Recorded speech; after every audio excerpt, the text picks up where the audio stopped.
All right, so let's review now that we have discussed that bell work question. All right. You're going to be choosing these words: theory, law, hypothesis, observation, or inference, to fill in the blanks on your notes. We're not going to spend too much time on that. Here, I want you to go back and work with somebody at the end of the notes to answer those questions, okay?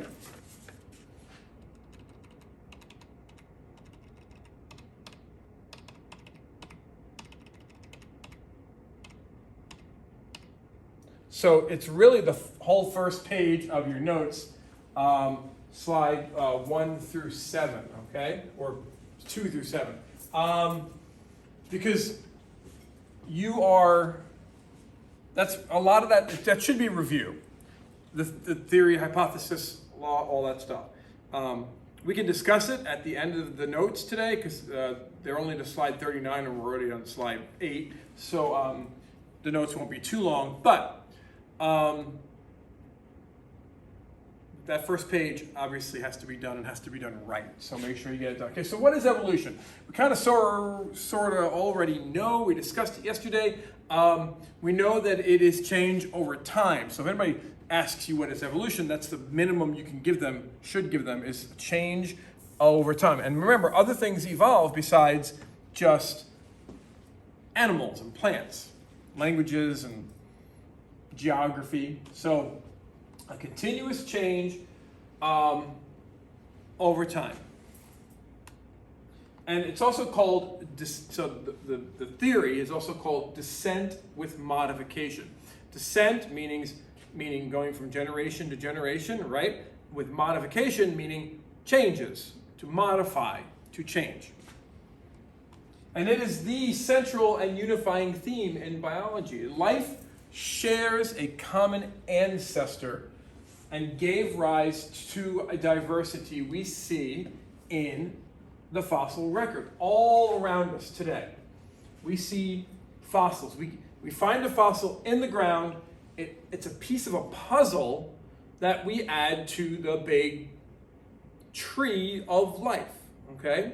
Which we're going to talk more about in the future. That's a very old, rudimentary one, doesn't really explain things too well, but we're going to look at how better ones are later, okay? What ideas shaped Darwin's thinking? So we're going to talk more specifically about Darwin in a few minutes, but this is, people who Darwin perhaps read about, or books that they published. These are geologists, Hutton and Lyell, and they concluded that Earth is extremely old. Hello. Well, before that, think about it. Most people, and many people today still, they ignore the science and they only look at non-scientific records to tell them, not show them, tell them how old the Earth is. And so processes that change the Earth in the past are processes that operate in the present. This is called uniformitarianism. So ancient volcanoes, for example, release lava and gases just as volcanoes now. That's what they concluded, okay? It's kind of, everything's the same, uniform over time. Another example, forces beneath Earth's surface can push layers upward, and that happens over time for a very long time. It's been happening. Rain or wind slowly change the Earth's surface, happening over time for a very long time without deviation, without change, okay? So you have a spot on your notes to fill this in. The Earth is old. That's what they determined. Okay. That's as far as we got. Okay, so now comes in Thomas Malthus, a British economist. And he was mentioned in the video yesterday that we watched about misconceptions of the 5 misconceptions that we learned about evolution. And he was the one who came up with limiting factors on population. He said that if the human population grew unchecked, we would run out of food, resources, so on and so forth. And of course, some people argue with this idea, but if you look around our planet, livable space is getting harder and harder to find. And even if we could fit everybody, we wouldn't have enough places to grow food for the people who are there to eat. So yeah, it's nature. Too many animals in one enclosure, they're going to run out of food. The earth is our enclosure. We are animals. Okay. And this is kind of shocking when you actually look at this. When I was born in 1970, this was the population, 3.6 billion people. This month, this year, that's more than doubled. We might even be at 8 billion. It's hard to tell with some third world countries and how population grows. But it's kind of scary that in 50 years, that the population of the entire planet of human beings doubled. I would say that would be kind of an unhealthy growth spurt right there. Okay. So then we've got JeanBaptiste Lamarck. He was also mentioned in the video we saw yesterday. Evolutionary biologist. Hypothesized that species evolve through use and disuse.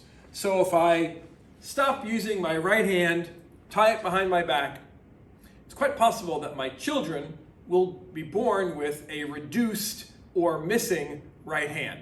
That's an extreme example. He often referred to the giraffe, this is obviously refuted. This theory is not true, okay?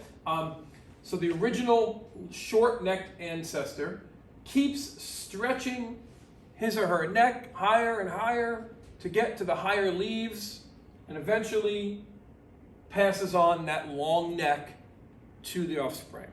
That's what I said about working out. If you work out and get really strong and buff, then your babies will be born buff. Not the way it works, okay? So characteristics change during their lifetime by using or not using various parts of their bodies. And he said that through these acquired traits can be passed on to the offspring, which we know cannot happen, okay?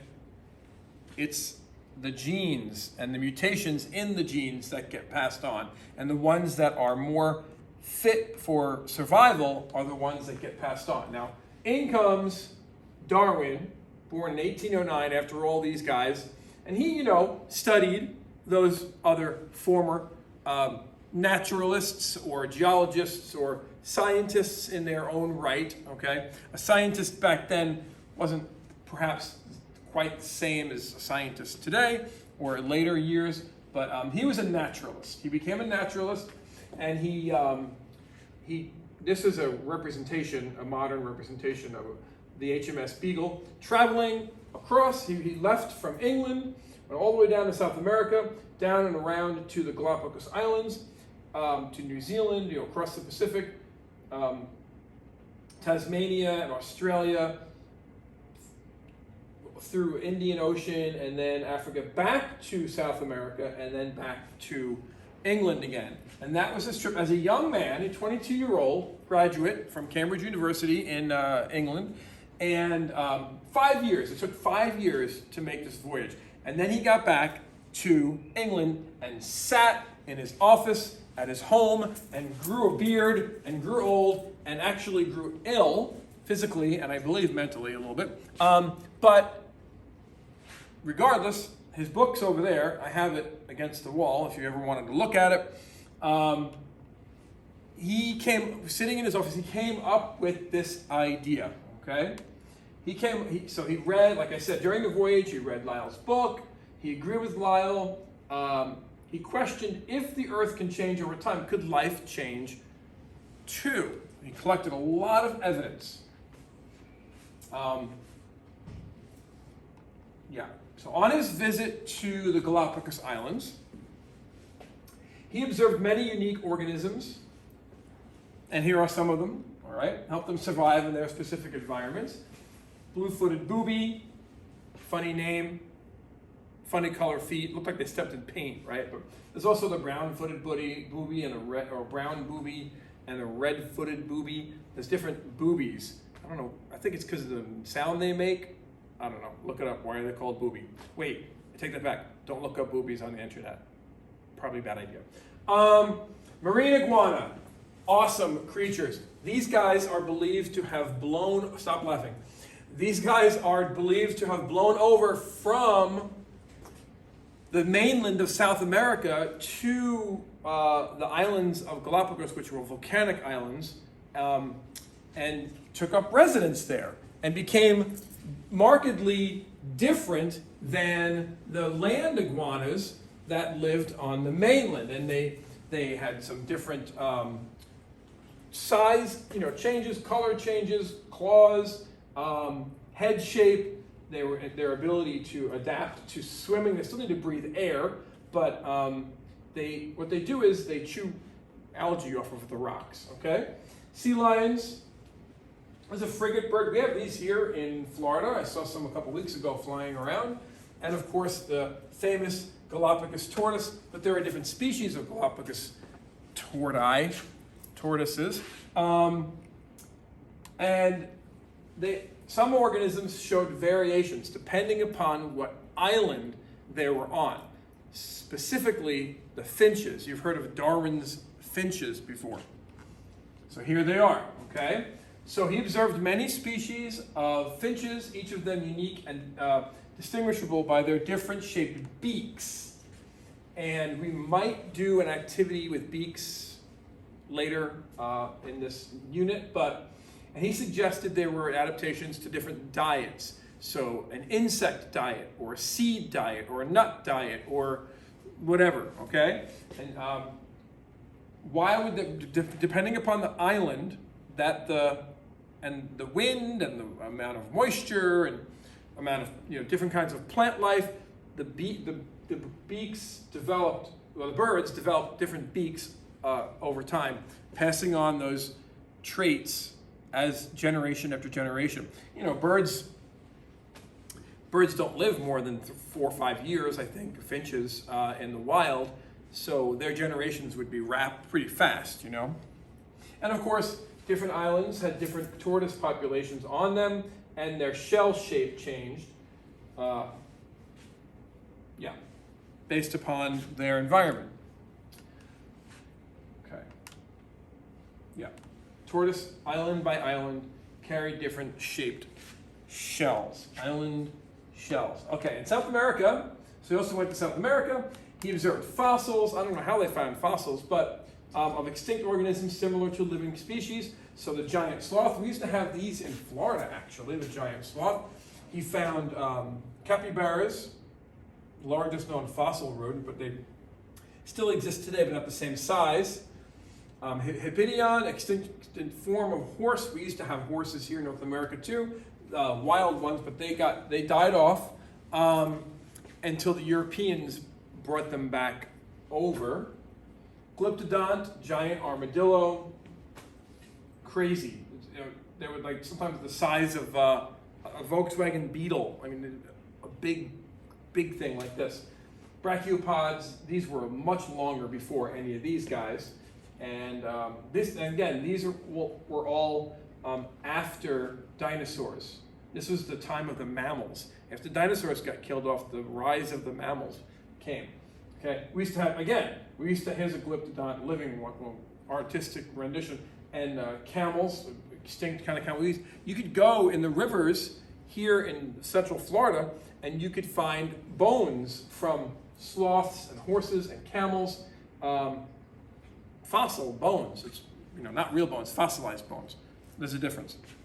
kind of cool. So now he's old. Okay, like I said before, once he was back in England, he thought about the mechanism of evolution, and we learned that in our video yesterday. He did not discover evolution or come up with the idea. He came up with the mechanism for it. The first one was kind of like, hey, everyone, here's a puzzle about life. And then he was like, oh, this is how it happens. I see how it happens. And, you know, his book isn't perfect. His theory isn't perfect. There are flaws, but overall, it was sound, okay? Process of artificial selection, selective breeding. Not, this is what farmers do, artificial breeding, artificial selection, okay? So like, I don't know, I used to know a guy in New York who raised pigeons, and he raced them. They were racing pigeons. I don't know how it works, but apparently it's a sport. I don't know. And you can breed different pigeons for different looks, like these. So you choose specific traits, like you could do this in dogs, horses, cats, goats, all kinds of snakes, all kinds of creatures. I knew a guy who was a police officer now, but he was a teacher. When I was a teacher in Hillsborough County, where Tampa is, on the other side of the state, and he used to breed snakes. And he, when the snakes would lay eggs, he said it was like Christmas time, opening up presents. Because you never knew, well, you kind of knew what you were going to get, but you were always hopeful that you were going to get something special. And when the baby had very unique coloring, it was the difference between selling a snake in the pet industry for $100 or for $10,000. Very rare snakes. So he used to do that. So that's artificial breeding, not natural selection. It's artificial selection. It's when humans choose to take this apple and put them together to make a different kind of apple. So on November 24th, 1859, this is when he published his book called The Origin of Species. And I have it right over here.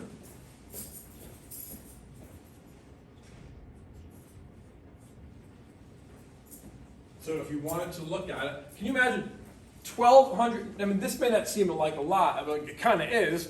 I mean, I would be floored if my book sold that much in one day, although my book isn't profound as his, but comes out next month on Amazon. Pick up a copy.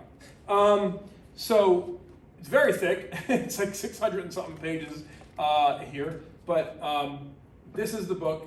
If you wanted to look at it, I have it over there. And it's just kind of neat. It was such a everyone wanted to know what origin of species. Holy cow! What? Think about the year.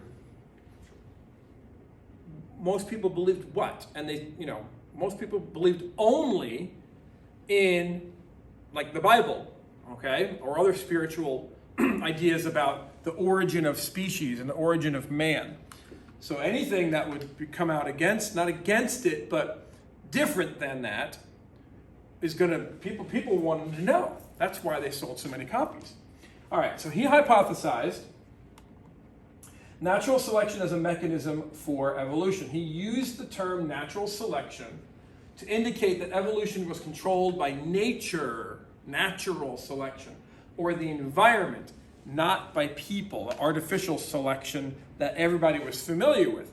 Everyone knows about farming and how you raise thoroughbred horses or workhorses or dogs that can control sheep and stuff like that. Sheepdogs. This is natural selection. The chameleon sees the off-color bugs, but the ones that are hiding, have good coloration, don't get eaten. So they live to pass on their genes to their offspring. Survival of the fittest.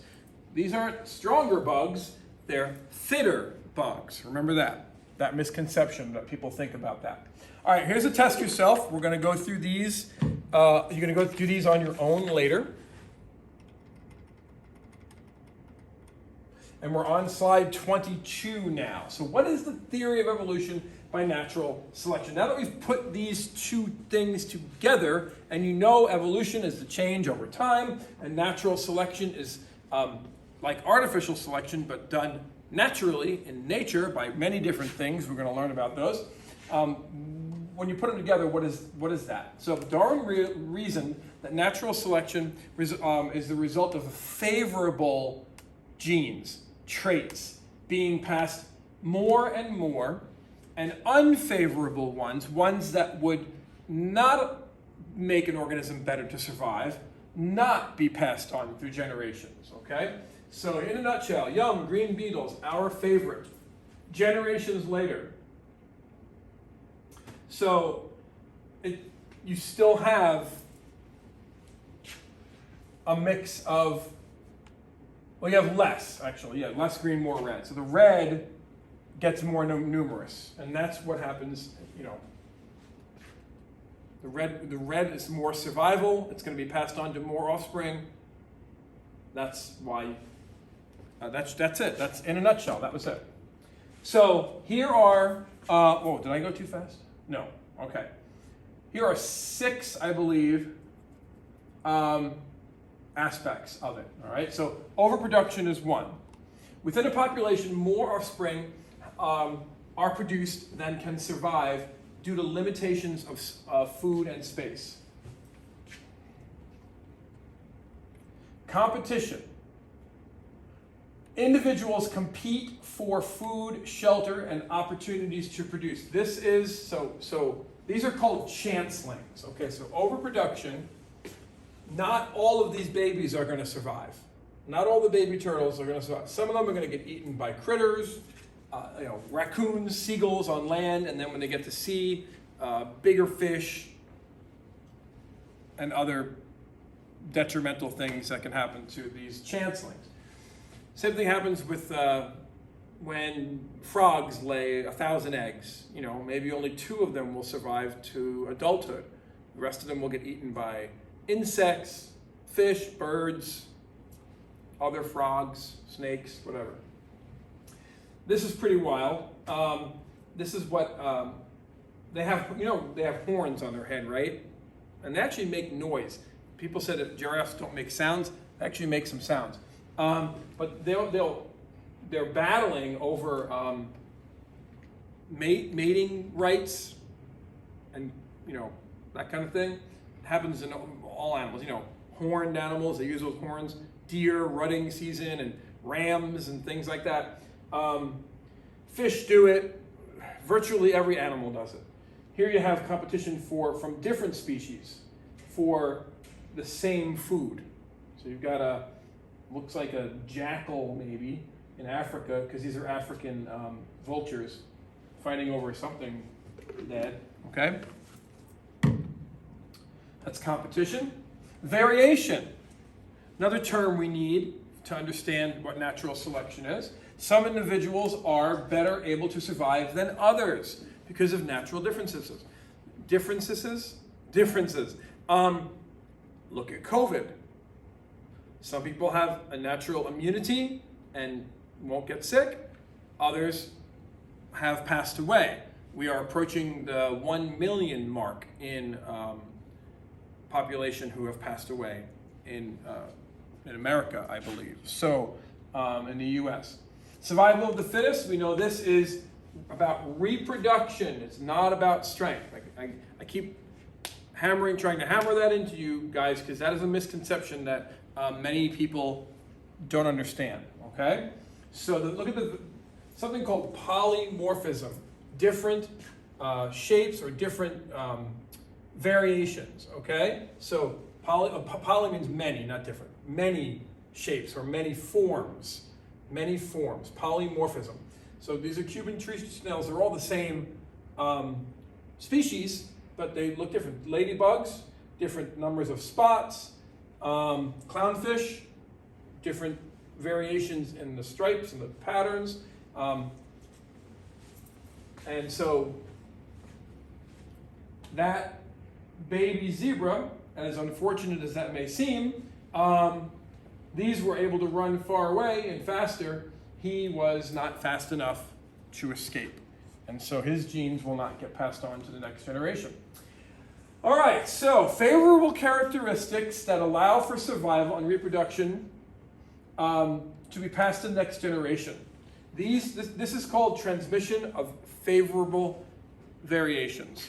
Those variations that help survival, okay? Increase an organism's chance at survival. So that, therefore, characteristics that reduce that chance will decrease over time. That's called descent with modification, that whole paragraph, paragraph.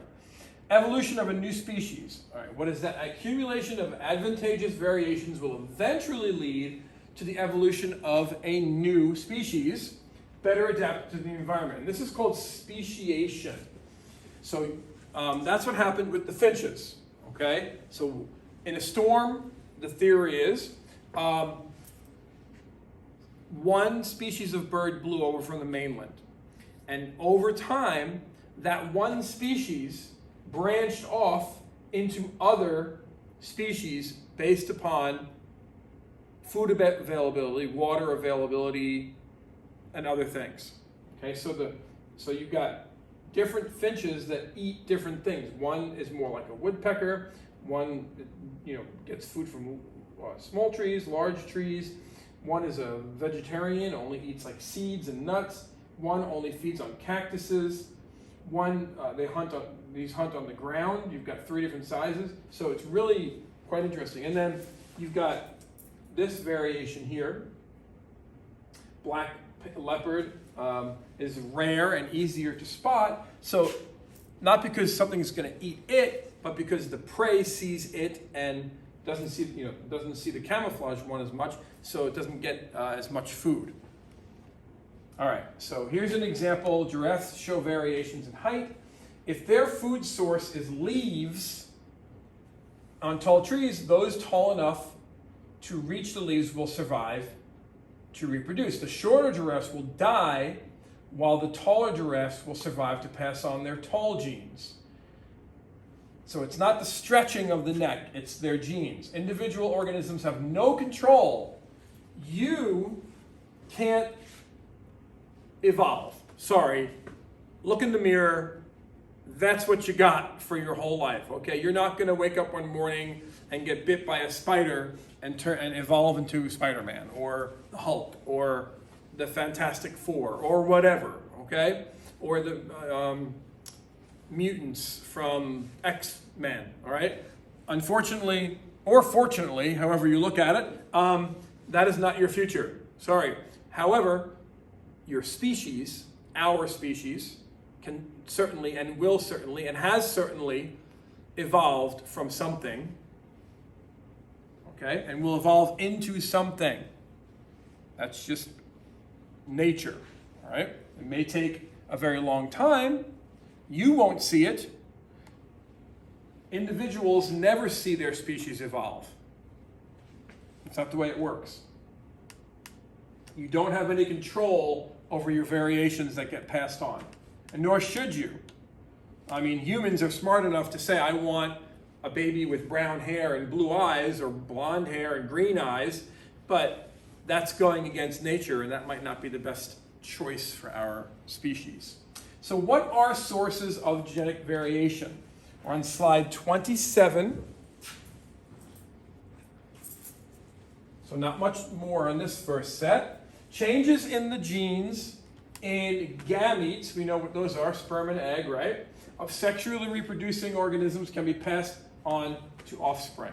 So when those gametes get formed, remember genetic shuffling, when we get crossing over and things like that during meiosis, mutations in the DNA, those things are what we're talking about.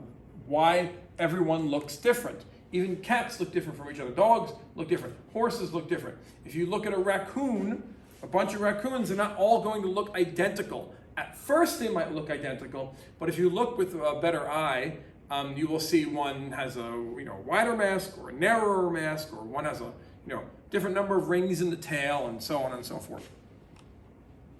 So genetic shuffling. Hey, we remember this. This is old news. You see how genetics and evolution are right up on each other, okay? So we're going to go through this kind of quick, so stay with me here. So the sorting and recombination of genes during meiosis and fertilization. Remember that was segregation and recombination. Remember those words? Okay. This is all going to be on your EOC, remember, in just a few months. Result in combinations of new genes. This is the major source of variation in major and sexually reproducing species. For example, a human couple could produce an estimated 70 trillion genetically unique offspring. Well, they really physically can't. A mom can only have a baby every year and a half, 9 months, and then you have to wait another 9 months. So 18 months, okay? And then she only lives for so long, only reproduces until about age 50, and then the female stops reproducing. So you do the math. A woman can only have so many children. But because of all the crossing over and all the genetic variation and all the eggs and all the sperm that are there over time, okay? And then crossing over during meiosis.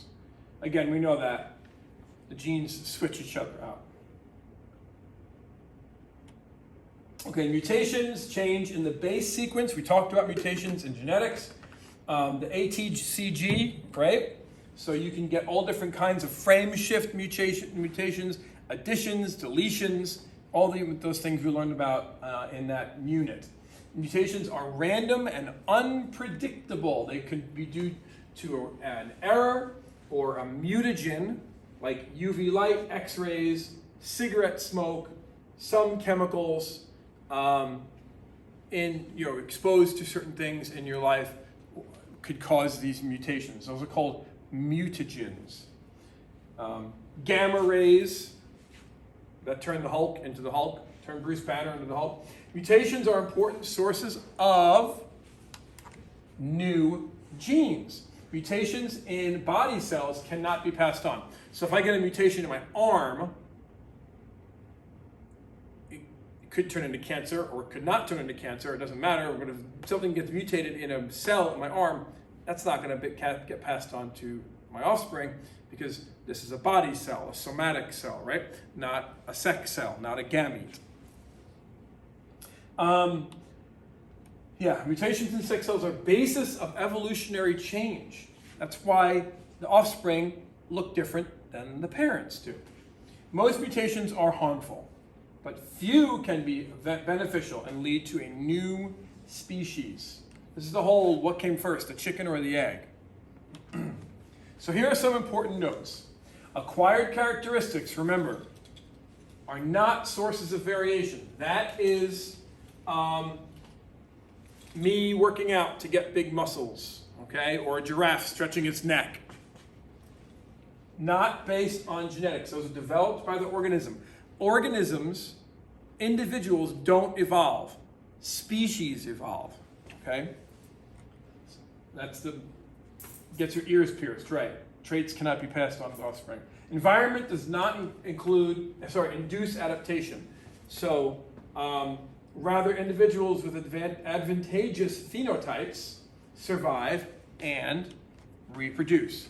Advantageous phenotypes. The genotype makes the phenotype, right?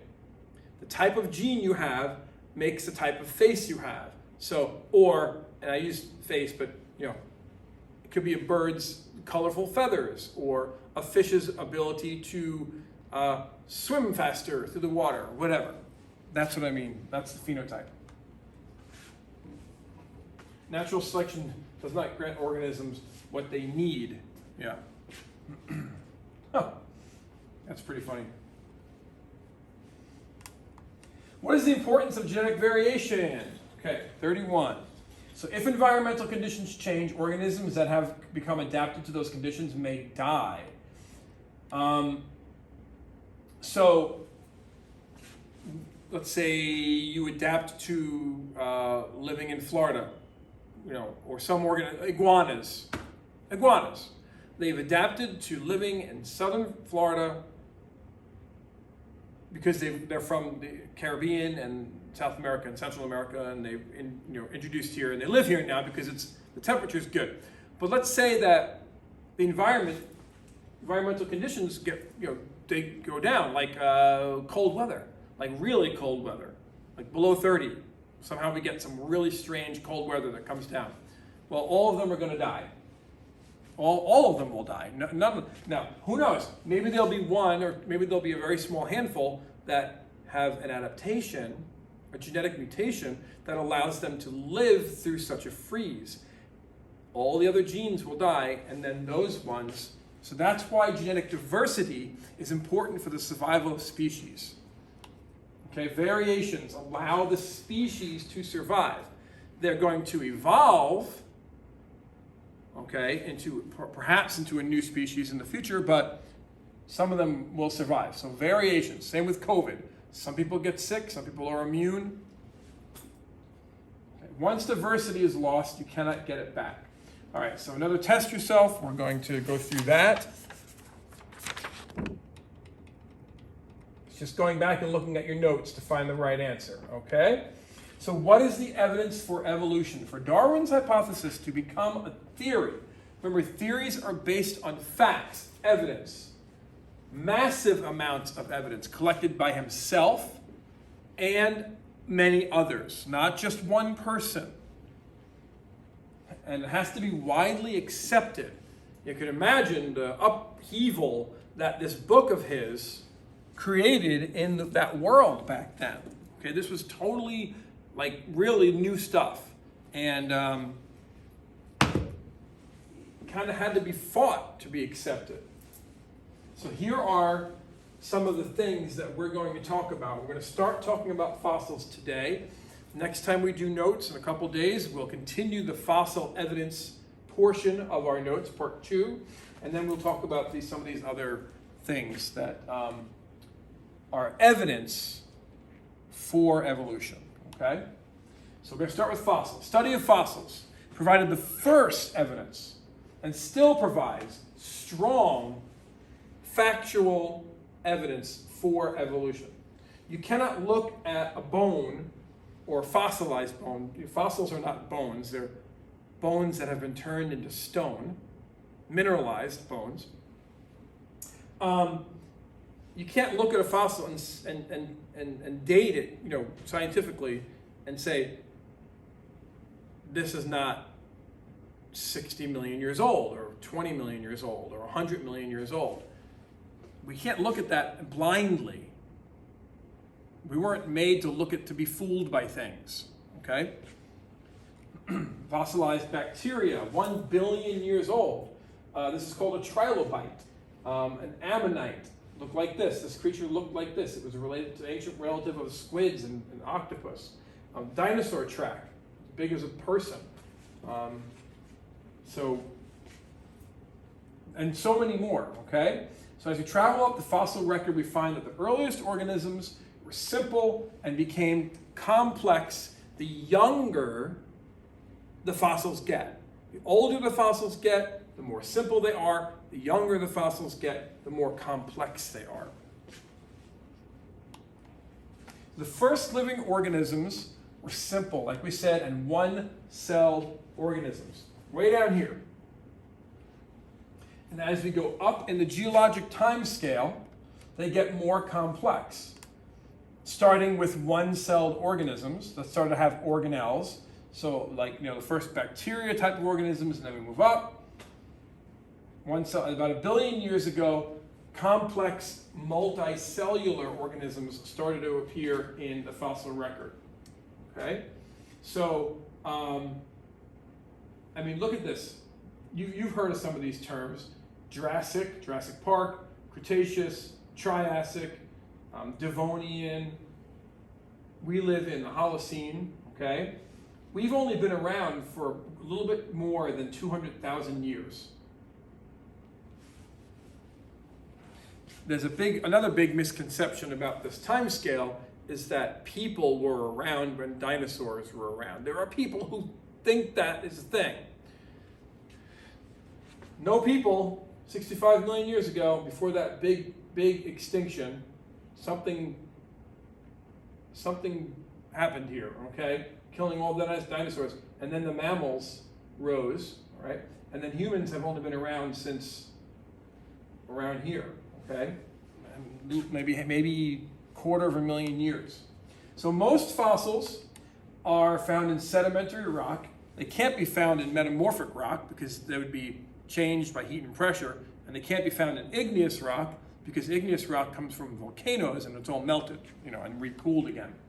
The oldest ones are in the lower layer, and the youngest ones are in the newest ones are in the top layer. And then there's something called an index fossil. Index fossils help define ages. So some of the things shown here are actually index fossils. Brachiopods are an index fossil. Trilobites are an index fossil.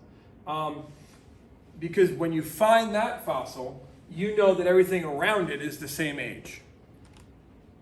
They have a known time period that you can judge everything else around it for.